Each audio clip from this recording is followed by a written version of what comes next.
This is Matthew Cratter from Trader University, and today I want to talk about one of those Bitcoin worst case scenarios. In this case, it would be an EMP attack. And this is a question that I'm always getting from people. What's a worst case scenario for Bitcoin? Or what's a situation which could prove extremely difficult for the Bitcoin network? And I would have to say the biggest one I could think of, maybe you can think of others, would be an EMP attack. EMP just stands for electromagnetic pulse. It's most likely this would be nuclear derived, a nuclear electromagnetic pulse. The way you would do one of these is you would explode a nuclear bomb very high up in the atmosphere. We'll talk a little bit about that. It could be also caused by a large solar flare or just by detonating a nuclear bomb high above a country. And unlike a targeted nuclear attack, where you need to be especially sophisticated or have very good tracking equipment or very good aim to be able to do this, under an EMP attack with it using a nuclear weapon, you just have to shoot it vaguely above a country a few miles up in the atmosphere. And so it'd be very, very easy to do for anyone who has nuclear potential. Now, EMP, electromagnetic radiation, in this form, I don't think is that dangerous to the human body, but it is very dangerous to electronics and semiconductors, and as such, an EMP attack could easily take out the whole North American power grid or wherever it's exploded, whether it's exploded over Asia or Europe or Africa or South America. But North America would really be an obvious possible target. A global EMP attack could actually even disable civilization as we know it, simply because almost everything now contains some sort of electronics or semiconductors. These would get fried by the electromagnetic radiation. If you've ever been in a house that's been struck by lightning or seen what lightning can do to electronics, you know roughly the power of electromagnetic radiation. And today, as I said, almost everything contains electronics, semiconductors, chips, cars, computers, and much of our infrastructure, our utility infrastructure, our telecommunications, etc. And so if you had a large EMP attack, you could have a situation where the electrical grid could go down for months or even years. Cities would go dark, and I apologize, this is going to get a little dark here as well. Hospital equipment would stop working. Telecommunication equipment, all fried, would stop working. So no cell phone service, no internet, no way to access your bank account. ATM machines stop working. And then because so many modern cars, I would say virtually all modern cars are just full of semiconductors, they would all stop working immediately. And you'd have cars just blocking every road. Highways would be congested with just cars that were dead and could not be fixed without replacing all the semiconductors in them. In addition, even if your car continues to, if your car survives an EMP attack, for some reason, maybe the metal shell protects it. In this case, though, even the gas pumps would probably stop working. Obviously, the refueling trucks would stop coming. And the roads would be so littered with cars that it might be impossible, even if you had a working car and a source of gas. In addition, imagine a world with no electrical heating or cooling, or natural gas heating or cooling. And as we've already experienced on and off over the past few years, grocery stores, shelves becoming empty, you can imagine they would be quite empty in a situation like this. In addition, all the utilities to your house, the water would stop flowing, no electricity because no water pumping availability because of no electricity. So even if you have a well and you're living in a rural property, you better have a hand-driven pump and a way to get that water out without relying on an electrical pump. If you're thinking of surviving on solar panels, my understanding is that this sort of EMP radiation would also wipe out solar panels as well. So it'd be very difficult to find a source for electricity in a situation like this, because almost all electricity generation depends on electronics and chips.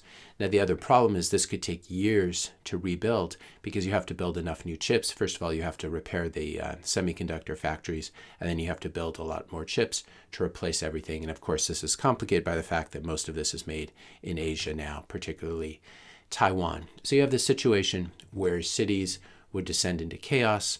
You'd have rioting, you'd have disease, from polluted water, and people would get very desperate. When there's not food, people are willing to do anything, especially to get food for their kids, as we've seen through various historical episodes. Toilets would probably back up. You could get raw sewage coming back into your house, and this would just add to the overall disease. As I said, when there's no food left, you'll start to have roaming mobs looking for food everywhere. Cannibalism, we don't need to imagine this much further. This is already fairly bleak. If you live in a city and under these conditions, and there's been an EMP attack, you are pretty much doomed, at least as I run the thought experiment. You need to find a way to get out of the city, but of course it's very difficult. At this point, you might want to have a bicycle instead of a car, and it's a little bit like a tsunami. When you see the first initial signs of an EMP attack, you want to get out as fast as possible. You don't want to wait around for everyone to figure out what has happened. If you live out in the countryside, you might survive as long as the roaming mobs don't eventually find you. So, isn't this kind of scenario pretty unrealistic? Unfortunately not. I think this is actually a very real scenario. Newt Gingrich used to say that this was the one thing that kept him up at night, and he couldn't sleep for years after learning about this. There was a test of a thermonuclear weapon back in 1962.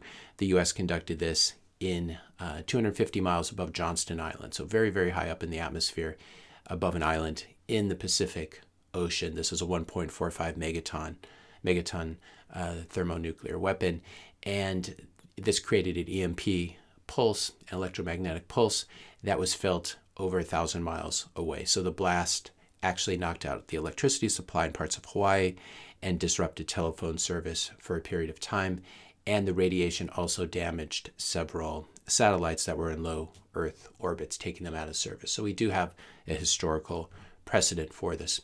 If you're finding this video helpful, be sure to hit that subscribe and like button before you move on.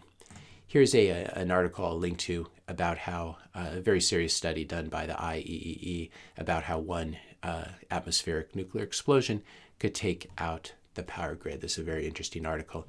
In addition, as we said, there's the possibility of solar flares. There's the famous Carrington event, which was a solar storm that took place in 1859 and had huge effects on, I believe, on the telegraph system. Of course, the world was not quite as industrialized or electronic back then, but it still created problems with the telegraphs, and I think it created aurora borealis all over the world. This was the largest geomagnetic storm in history. So we could have a nuclear sort of thing, or a natural solar flare, or coronal mass ejection, CME as they're called. So that's the other way we end up with an EMP attack. What are the best ways, if you're a Bitcoiner, to prepare for an EMP attack? Obviously, even if you're not expecting an EMP attack, you need to have a backup of your Bitcoin private keys. This is done in the form of a recovery seed, which is 12 or 24 words in a certain order. Any hardware wallet can generate this for you. Even software wallets mostly generate this for you.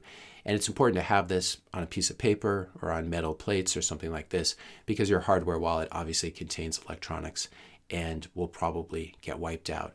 Unless, of course, you put your electronics in a Faraday cage or some sort of Faraday shield. You could put your hardware wallet in there. You could put your computer. You could put an external hard drive backup. It's hard to know what sort of data loss would happen in a situation like this and how prepared large cloud companies like Amazon and Google are for this. Would we lose all of our online pictures and all of our online data? It's hard to say, but it might make sense to have a small backup of very precious family photos and other personal data, for example.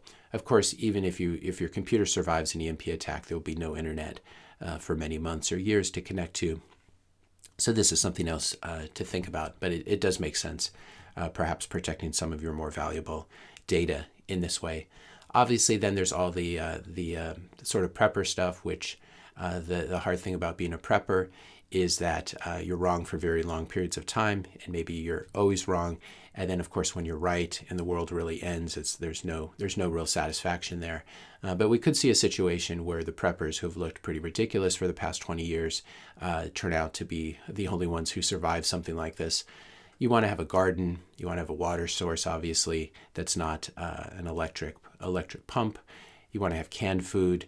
And then for trade, for if there is trade and you want to engage in that and you think it's safe, maybe small bottles of alcohol. This has traditionally been used as a form of money, for example, in the Caribbean and various other places. Maybe some gold and silver coins for trade. Then, of course, what I'll call self-defense tools. It's a good idea to have a remote location far away from cities and major metropolitan areas.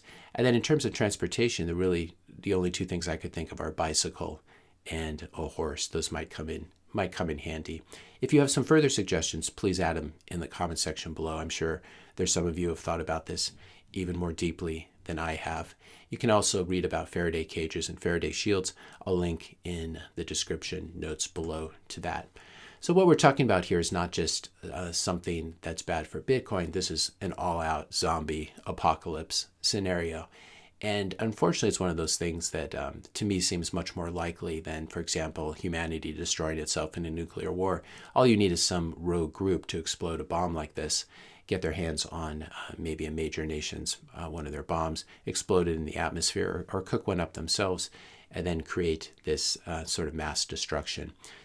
In this scenario, of course, a disrupted Bitcoin network is probably the least of your worries. You're much more focused on getting your family to a safe place, trying to hunker down, find a food and water source, etc., and a place away from the mobs.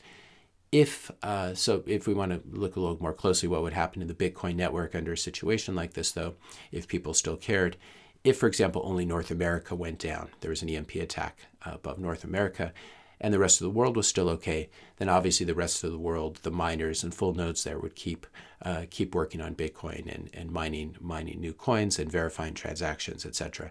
Everything would be fine outside of North America, and you'd actually end up with sort of the equivalent of a Bitcoin network partition and rejoin, especially if parts of the world were cut off from other parts. And this is a situation where Bitcoin does very well. Bitcoin does have what I call these self-healing properties, where you can have the network split and then come back together. And because the protocol is very clear about this, whatever's the longest or heaviest chain, blockchain would be the one that then gets built on. So you can read or listen more about that in this video, which I'll link to below. If the whole world went down, though, if this was a global EMP attack, obviously Bitcoin mining and transactions would cease. There's some talk that you could do Bitcoin transactions and do everything on paper. I don't see how that would work. You could, of course, decide locally to trade Bitcoin, but I'm not even sure how you would verify your Bitcoin balance or someone else's Bitcoin balance. Even if the Blockstream satellite, which contains a backup copy of the Bitcoin blockchain, even if it's still working and it's high up enough in the atmosphere that it hasn't been affected by this pulse, all of the ground relay stations that it relies on will probably have been wiped out. And there probably won't be that many computers, that many full nodes running on the network either, especially if there's no electricity. There will be no full nodes left running unless they have some isolated electricity source. Maybe they have local hydropower that wasn't affected, but even that would probably be affected if the electronics get zapped. Now, when, or maybe I should say if the electrical grid is restored, you could initiate a global restart of Bitcoin, so it goes down globally for a couple months or a couple years, and then you restart it when the grids are restored, or when grids are partially restored. Maybe North America comes online first and starts mining Bitcoin again and pumping out blocks. And you could begin by just beginning with I'm sure there'd be people with Faraday shields and Faraday bags who had a backup of the blockchain. From this, you would know the UTXO set, as we call it, which is basically just which addresses and who owns what Bitcoin and how much. And so you could begin with this UTXO set, which could even be stored on a very large piece of paper, for example. It doesn't even need to be stored electronically. And then you could restart it and just go from there and use the blockchain from that point going forward. But there are really no two ways about it. This would be a gigantic mess. And as I said, the Bitcoin network would be pretty low down on most people's list in a scenario like this. I'm always getting this comment in my comment section of my YouTube videos, especially from very hardcore gold bugs. Ha ha ha, your Bitcoin doesn't work too well without electricity. And I would say, yes, that's true. You can't deny that. But And this is what's always so strange about gold bugs. I actually have to point out to them that almost nothing else that is nice in the modern world works very well without electricity and semiconductors. So my response always is to these people, not do you have gold, but do you have a ranch somewhere? Do you have a piece of land somewhere? Have you done this preparation? If you just have bars of gold in a bank somewhere, it's not going to do you any good in a situation like this. And again, we live in the modern world, and everything, especially in first world developed nations, really depends on electricity and semiconductors. And even in the developing world, it would be a complete disaster without things like electricity. So is having some gold really better than having a piece of land plus some tools of self-defense? Maybe you should be stacking ammo in a situation like this. And I would say gold is certainly more mobile, but I'm not sure how mobile one could be after an EMP attack. If you're a gold bug, you could put some gold coins in your pocket and cruise around on your bicycle, but it's hard to know if you'd even be able to trade with people. If there's no global catastrophe like this, I would say that gold continues to lose market share to Bitcoin and ultimately gets demonetized in the same way that things like iron and copper have been demonetized over the past few thousand years. If there is a global catastrophe, you might just be able to use your gold to buy some things, though it's very difficult to make change with gold. What size denomination coins do you use, or do you just scrape a little gold off your nugget and give it to someone? But the problem with gold, of course, is you might just get clubbed over the head when you're trying to do a trade, especially in a scenario like this. You're trying to buy some food, and the person just decides to club you over the head and take your gold nugget. So this is the problem with gold. It is not an easy thing to transport or to trade with or to send.